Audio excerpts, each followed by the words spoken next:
जय श्री राधे दोस्तों, स्वागत है आपका हमारे चैनल हनुमान भक्ति भाव में। पूर्व जन्मों का कर्ज तो चुकाना ही पड़ता है। एक बार माता लक्ष्मी भगवान श्री हरि से पूछती हैं, प्रभु मैं जानना चाहती हूँ कि पृथ्वी लोक पर मनुष्य को पूर्व जन्म का कर्ज भी चुकाना पड़ता है क्या, और मृत्यु के बाद मनुष्य की आत्मा अपने वो कौन कौन सी चीज़ें हैं जो साथ लेकर आती है। माता लक्ष्मी की बात सुनकर भगवान विष्णु मुस्कुराए गंभीर स्वरूप में और बोले, हे देवी, आज आपने जो प्रश्न किया है वह समस्त मानव जाति के कल्याण हेतु अत्यंत ज़रूरी है। हे देवी, ये सत्य है कि इंसान को अपने पूर्व जन्म का कर्ज अवश्य ही चुकाना पड़ता है, और मृत्यु के बाद भी कुछ ऐसी चीज़ें हैं जो आत्मा के साथ में ही रहती हैं। उनका प्रभाव मनुष्य के दूसरे जन्म पर भी पड़ता है। तब माता लक्ष्मी पूछती हैं, प्रभु ये कैसा कर्ज है जो अगले जन्म में भी चुकाना पड़ता है, और वह कौन सी चीज़ें हैं जो अगले जन्म में भी प्रभाव डालेंगी। फिर भगवान श्री हरि कहते हैं, हे देवी, आज मैं आपको इस विषय में कथा सुनाता हूँ। आप इस कथा को ध्यान से पूरा सुनिए, आपको आपके सभी प्रश्नों के उत्तर अवश्य ही मिल जाएंगे कि पूर्व जन्म का कर्ज क्यों चुकाना पड़ता है। भगवान श्री हरि विष्णु कहते हैं, हे देवी, जो भी भक्त इस कथा का श्रवण करेगा उसके जीवन में सुख संपत्ति और धन की वर्षा अवश्य होगी, इसलिए इसे पूरा ध्यान से सुनिएगा। हे देवी, हे लक्ष्मी, आज जो भी इस पवित्र कथा को श्रवण कर रहा है आप उनके ऊपर अपना आशीर्वाद सदैव बनाए रखिएगा। आगे भगवान श्री हरि कहते हैं, हे लक्ष्मी, एक समय की बात है, विदर्भ देश में सुदेव नाम का एक ब्राह्मण रहता था। उसकी पत्नी का नाम रूपा था। वो अत्यंत गरीब घर में जन्मा था, लेकिन वह अत्यंत बुद्धिमान और मेहनती था। जब वह निर्धन था तब उसे धन की अधिक लालसा नहीं थी, लेकिन अपनी मेहनत के जोर पर धीरे धीरे उसके पास धन की संग्रह होने लगी। तब वह दिन रात उस धन को बढ़ाने की चिंता में डूबा रहता। उसकी पत्नी रूपा भी धन की अत्यधिक लालची स्त्री थी। श्री हरि कहते हैं, हे देवी, आप तो जानती हैं कि धन की तृष्णा ऐसी होती है जो बढ़ते धन के साथ साथ बढ़ती ही जाती है। सुदेव अब ऐसा सोचता था कि काश उसे कोई ऐसी युक्ति मिल जाए जिससे कुछ दिनों में धन में हजारों गुना बढ़ोतरी हो जाए। हे लक्ष्मी, पहले वो धन और चंचल और हाथ का मैल समझता था धन को, और कहता था धन का क्या ही लाभ, वह तो हमेशा आता है जाता है। लेकिन तब वह मूर्ख था, परंतु अब उसकी आंखें खुल गई थी। वह धन को अत्यधिक संग्रह करने लगा। उस धन से दान धर्म आदि करने लगा तथा वह साधु और महात्माओं की सेवा में लग गया। पहले उसकी ईश्वर में बड़ी श्रद्धा थी, किंतु समय के साथ धन के लालच की भड़कती हुई ज्वाला ने उनके अन्य सद्गुणों को भी जला दिया। धन की लालसा ने उसकी अंतरात्मा को हमेशा के लिए नष्ट कर दिया। पहले जब भी सुदेव के द्वार पर कोई साधु महात्मा आते तो उसका मुख फूलों की तरह खिल उठता था, परंतु अब आदर सत्कार के समय मुख पर निराशा और मायूसी ही रहती। भगवान श्री हरि कहते हैं, हे देवी, एक बार की बात है, संध्या का समय था। सुदेव के द्वार पर एक साधु आकर रुका। बोला, हे पुत्र, मैं एक यात्री हूँ और आगे हरिद्वार को जाना चाहता हूँ। आज की रात बिताने के लिए साधु को स्थान मिल जाए तो अच्छा होगा। मैं बड़ी उम्मीद से आपके द्वार पे आया हूँ। उस साधु का मुख संतोष की मूर्ति था, आंखों में अमृत और मुंह में शहद सी मिठास, जिस कारण से सुदेव का हृदय भक्ति भाव से भर उठा। वह उन्हें प्रणाम करते हुए बोला, जरूर महात्मा, आपकी सेवा करना तो मेरा परम धर्म है। तब वे साधु मुस्कुराते हुए कहते हैं, बेटा, आजकल के समय में तुम्हारे जैसे भक्ति भाव वाले पुरुष बड़ी मुश्किल से मिलते हैं। इस संसार से धर्म का भाव ही उठ गया है मानो। इस प्रकार से साधु के मुख में अपनी प्रशंसा सुनकर सुदेव का हृदय खिल उठा। उसको ऐसा लगा मानो उन्हें स्वर्ग में ही स्थान मिल गया हो। उनके होठों पर शब्द आ ही गए, लेकिन दब गए। वह कुछ बोलने की उसमें नहीं थे। आप खुद सोचिए, जब एक साधु कोई आप पे कृपा करे तो आपको कैसी अनुभूति होगी। ठीक वैसी ही अनुभूति सुदेव को भी हो रही थी उसी क्षण। जी, उनके होठों पर शब्द ही आए, लेकिन उन्हें भी दबा दिया। उन्होंने कहा, महाराज, अगर हम आप जैसे संतों की सेवा नहीं करेंगे तो इस मानव जीवन का क्या ही लाभ। ऐसा कहते हुए सुदेव उन महात्मा को अपने घर के अंदर ले गया। जब उन्होंने घर में प्रवेश किया तब सुदेव ने उनके स्वागत सत्कार में कोई कमी नहीं छोड़ी। उन्हें खाने के लिए स्वादिष्ट भोजन बनवाया, नाना प्रकार की मिठाई बनवाई। उसके बाद दाल सब्जियां इतना घी में डाल के बनवाई जैसे नदी की धारा बह रही हो। भले ही सुदेव उन महात्मा को इतने पौष्टिक आहार देने के पक्ष में नहीं थे, लेकिन इस महात्मा की बातों में कुछ ऐसी शक्तियाँ उन्हें लगी कि उनके वर्षों पुराने विचार चंद पलों में बदल गए। जैसे सूखी धरती पर एक दिन में बारिश में ही हरियाली छा जाए। इस भक्ति भाव से महात्मा का दिल खुश हो गया। रात भर बातें होती रही, ज्ञान और भक्ति की चर्चाएं चलती रही। अंत में सुदेव ने पूछा कि महात्मा जी अब साधु कैसे बने। साधु ने हंसकर उत्तर दिया, बेटा बुढ़ापा आ गया है, अब क्या सारी उम्र गृहस्थी में ही फंसा रहूँगा, कुछ हरि भजन भी तो करना है। ईश्वर कृपा से बहुत धन कमाया, मेरे 4 पुत्र हैं और एक पुत्री भी। अब सारी संपत्ति उन सब में बांट दी और अब तीर्थ यात्रा को जा रहा हूँ। फिर कुछ समय के पश्चात सुदेव ने साधु की तरफ देखा और पूछा, बाबा आपने अपना सब कुछ बच्चों को दे दिया या आपने अपने पास भी कुछ रखा है। तो साधु ने उत्तर दिया, बेटा मेरे हाथ में जो ये लाठी देख रहे हो ये अंदर से खोखली है, इसमें मैंने 500 सुवर्ण की मुद्राएं डाल रखी हैं। यात्रा में कभी कभी धन की आवश्यकता पड़ जाती है। यह कहते कहते साधु को नींद लग गई, लेकिन सुदेव की आंखें जाग रही थी और यह सारी बातें उसकी पत्नी रूपा ने सुन ली। अब रात्रि का पहला पहर बीत गया। वो बार बार महात्मा की लाठी को ही देख रही थी और मन ही मन सोच रही थी। उसके अंदर लोभ की माया का संचार हुआ, किंतु उसकी अंतरात्मा इस घृण्य कार्य को करने से रोक रही थी। किंतु वही मन की दुरात्मा स्वर्ण मुद्राएं पाने की जिद पर वह अड़ गई।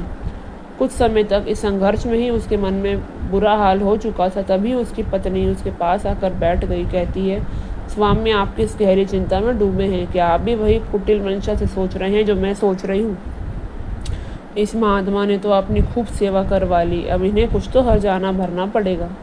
तब सुदेव कहता है, रूपा मेरे मन में बड़ी दुविधा है। हमारा कर्तव्य है अतिथि की सेवा करें, किंतु अगर हम इनके धन को चुराते हैं तो पाप हमें लगेगा। शायद हमें ऐसा नहीं करना चाहिए। तब उसकी पत्नी कहती है, अजय अब कैसे फिजूल बातें कर रहे हैं, महात्मा की उम्र ढल चुकी है, क्या पता कम मृत्यु हो जाए। वैसे भी अब ये अनाथ है और अपना अंतिम समय बिताने के लिए हरिद्वार जा रहे हैं। आप अपने मन को मत रोकिए और स्वर्ण मुद्राएं चुरा लीजिए। मुझे लगता है ईश्वर भी यही चाहते हैं, इसी कारण से यह महात्मा यहाँ आए हैं और इन्होंने हमें बताया है। जो बात सबसे गुप्त रखनी चाहिए उसे ही बता दी, शायद ये भगवान का इशारा है। सुदेव ठीक है। ऐसा अपनी पत्नी से भगवान श्री हरि कहते हैं, लक्ष्मी अंततः लोभ ने धर्म को हरा दिया। सुदेव ने लाठी उठाई, उनके हाथ पैर काँप रहे थे। उसकी अंतरात्मा ने एक बार फिर से झकझोरना शुरू किया, लेकिन लोभ के दृढ़ हाथों ने उसे दबा दिया। तभी सुदेव और रूपा ने लाठी खोली और उसमें से स्वर्ण की मोहरों को निकाल लिया।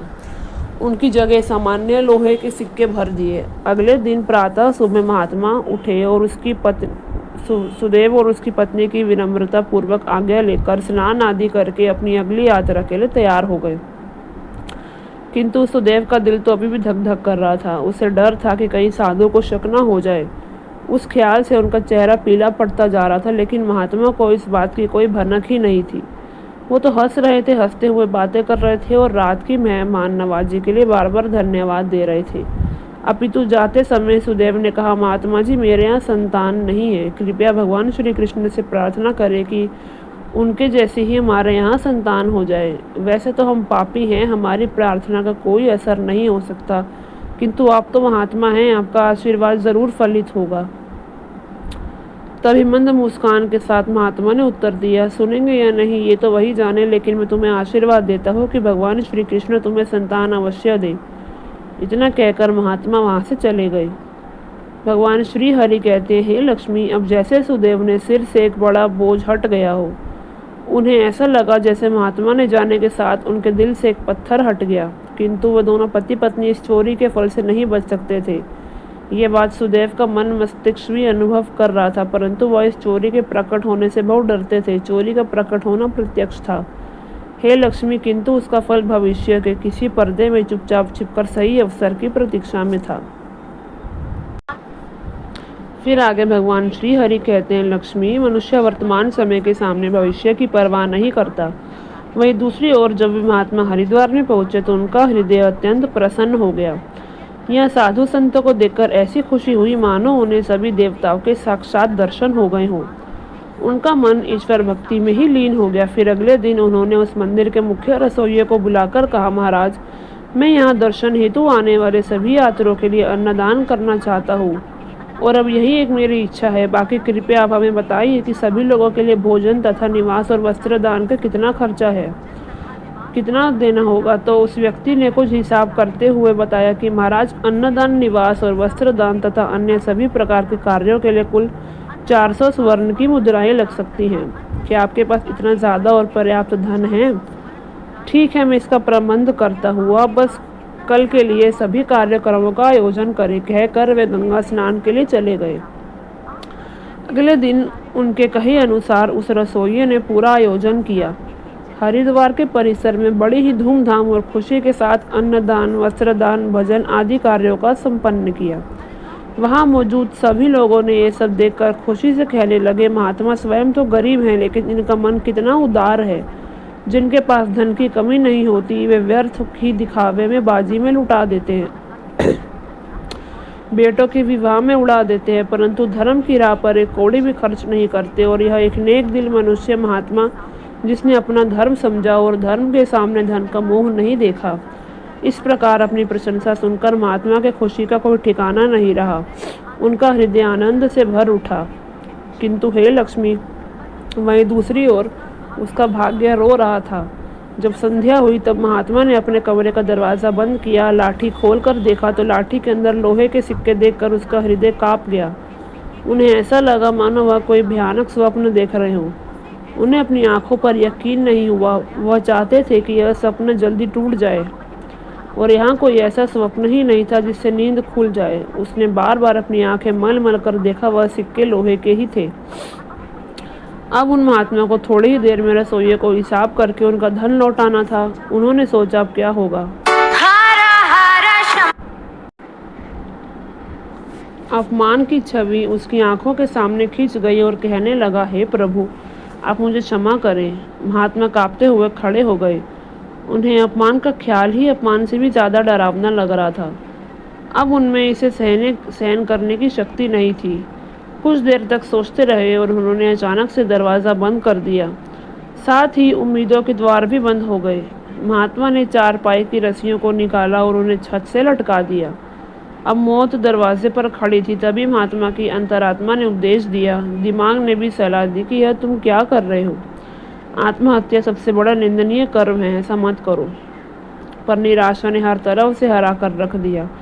महात्मा का चेहरा मृत व्यक्ति की तरफ सफ़ेद पड़ गया। उसने चारपाई पर खड़े होकर अपनी गर्दन में फंदा डाला और कांपते हुए पैरों से चारपाई को ठोकर मार दी। महात्मा फांसी पर झूल गए। उनकी मौत हो गई। जहाँ सुबह बहुत सुखपूर्वक शांति थी, उन्हें किसे पता था कि शाम तक ऐसी होगी। कुछ ही समय बाद इस घटना का चारों ओर बोलबाला हुआ। यह सब देखकर उस रसोइये ने ही महात्मा का अंतिम संस्कार किया। फिर से भगवान का नाम लेकर अपने काम में लग गए। भगवान श्री हरि कहते हैं, देवी, वे महात्मा तो मर गए, लेकिन उनका आशीर्वाद अभी भी जीवित था। 1 साल के भीतर ही चोर ब्राह्मण सुदेव के घर में एक पुत्र का जन्म हुआ। इस अवसर पर सुदेव ऐसे खुश थे मानो सारे संसार का धन उन्हें मिल गया हो। अब तो अंधकार के घर में भी प्रकाश छा गया था।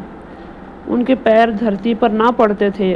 उसने बालक का नामकरण संस्कार बड़े ही धूमधाम से किया। उस उत्सव के अवसर पर एक नगर भोज भी किया। उस दिन सुदेव ने अपनी सारी जिंदगी कंजूसी निकाल दी और धन को पानी की तरह बहाया। बालक का नाम आत्मदेव रखा गया। जैसे जैसे वह आयु में बढ़ता जाता, सुदेव कामनाएं पल्ला पसार रही थी। सुदेव की कामनाएं। आत्मदेव बहुत ही सुशील और भगवान का उपासक बालक था। उसकी तीक्ष्ण बुद्धि देखकर आश्चर्य होता था। लोग कहते थे,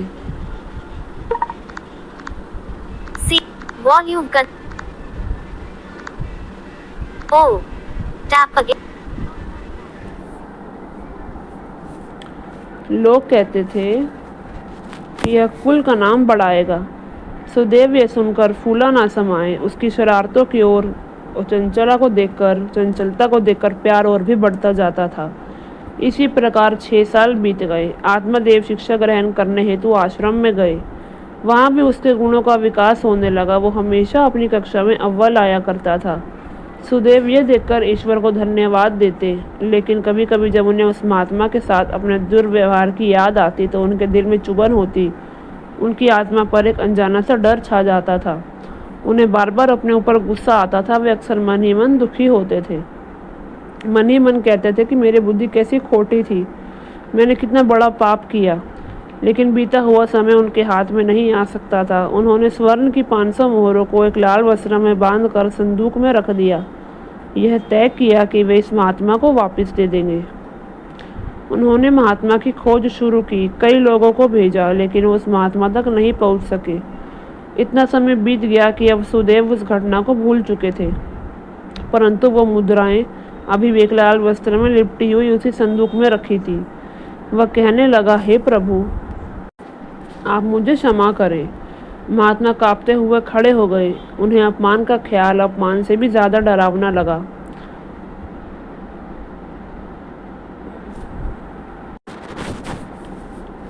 श्रोताओं, भगवान श्री हरि कहते हैं, लक्ष्मी, समय गुजरता गया। आत्मदेव अब 20 साल का हो चुका था। साथ ही उसे एक बीमारी ने जकड़ लिया। आत्मदेव के इलाज में काफी धन खर्चा हो रहा था। एक दिन अचानक सुदेव अपनी पत्नी रूपा और बेटे आत्मदेव के साथ हरिद्वार के लिए निकल पड़े। वहां पहुंचकर वे एक सराय में ठहरे। वहां सुदेव को पता चला कि उनके बेटे आत्मदेव का व्यवहार साधुओं जैसा हो रहा है। उनके अंदर वैराग्य आ रहा था। वह दिन रात साधुओं के डेरे में समय बिताता, जब भी किसी दीन दुखी या गरीब को देखता उनकी मदद करता था। इसे देखकर सुदेव परेशान हो गए, कुछ नहीं कर पाए। आत्मदेव उनकी इकलौती संतान थी। उसका सुख दुख सुदेव का क्रोध शांत होता था। वह बहुत सोचते थे, परंतु आत्मदेव के स्वभाव का कारण उन्हें समझ ही नहीं आया। दूसरे दिन संध्या समय आत्मदेव भजन अपने सराय की तरफ लौटा। भजन करके रास्ते में एक बूढ़ा आदमी उसे रोता हुआ मिला। तब आत्मदेव ने हैरानी से पूछा, भाई रोते क्यों हो? वह बूढ़ा कहने लगा, बेटा क्या कहूँ, कहते हुए लज्जा आती है। अगर तुम जानना ही चाहते हो तो सुनो। गंगा जी में डूबकर अपना जीवन समाप्त करने जा रहा हूँ, क्योंकि मुझे व्यापार में घाटा हुआ है। मेरे सिर पर बहुत बड़ा कर्ज है। व्यापार में भी नुकसान हुआ है और कर्ज भी है। आत्मदेव ने कहा, यह तो छोटी सी बात है। उस बूढ़े व्यक्ति ने अजीबोगरीब नजरों से आत्मदेव की ओर देखा और कहा, मुझे अपना कर्ज चुकाना है, नहीं तो मेरे पास आत्महत्या करने के अलावा कोई विकल्प नहीं है। आत्मदेव कुछ देर चुप रहे। यह मौन उस दुर्भाग्यशाली बूढ़े व्यक्ति के लिए एक उम्मीद बन रहा था। उनके आंसू थम गए और फिर आत्मदेव ने पूछा, महाराज आपको कितना धन की आवश्यकता है, कृपया मुझे बताएं। श्रोताओं, जब इंसान निराश होता है, हताश होता है, तो उसे हर कदम पर उम्मीद ही नजर आती है। उस बूढ़े व्यक्ति ने हिसाब लगाकर जवाब दिया, कहा कि मेरे सिर पर लगभग 500 स्वर्ण मुद्राओं का कर्ज है। आत्मदेव फिर से कुछ देर के लिए चुप हो गए। उन्होंने कहा, महाराज आप चिंता मत करो, आप बस इसी गंगा के तट पर इंतजार करो, मैं अभी वापस आता हूँ। आपके लिए मैं कहीं से धन का संग्रह करके लाता हूँ। बूढ़े आदमी ने कहा, बेटा यही पास में ही मेरी एक धर्मशाला है, तुम वहीं आ जाओ। उसी समय आत्मदेव भागते हुए वापस समय में आ पहुँचे। उस समय उसके हृदय में हलचल मची हुई थी। उसका चित्त व्याकुल था। वह चाहता था कि जितना जल्दी हो सके बूढ़े बाबा का संकट दूर कर दे। उसे ये दिव्य शक्ति ने विश्वास दिला दिया कि इस बूढ़े बाबा की सहायता करना ही मेरा धर्म है। वे एक विशेष भावुकता के साथ अपने सराय पर पहुंचा। उसके माता पिता दोनों कहीं बाहर गए हुए थे। अब आत्मदेव का रास्ता साफ हो गया था। उसने संदूक पर जो ताला लगा था उसने उसे एक पत्थर से तोड़ दिया। फिर से संदूक को खंगालना शुरू कर दिया। निराशा ने अपनी जगह बना ली, लेकिन आशा ने बंधन बांध दिए थे। तभी अचानक आशा की एक किरण नजर आई। आत्मदेव के हाथ में वो लाल वस्त्र आ गया। उन्होंने उसे कांपते हुए हाथों से खोला और उनका दिल कमल की तरह खिल उठा। उसमें पूरी की पूरी 500 ही स्वर्ण मुद्राएं थी। वह सोने की थी, जिन्हें सुदेव ने कभी एक महात्मा से चुराया था। जब मुद्राओं की गिनती की तो वह पूरी 500 निकली। आत्मदेव का दिल खुशी से भर गया।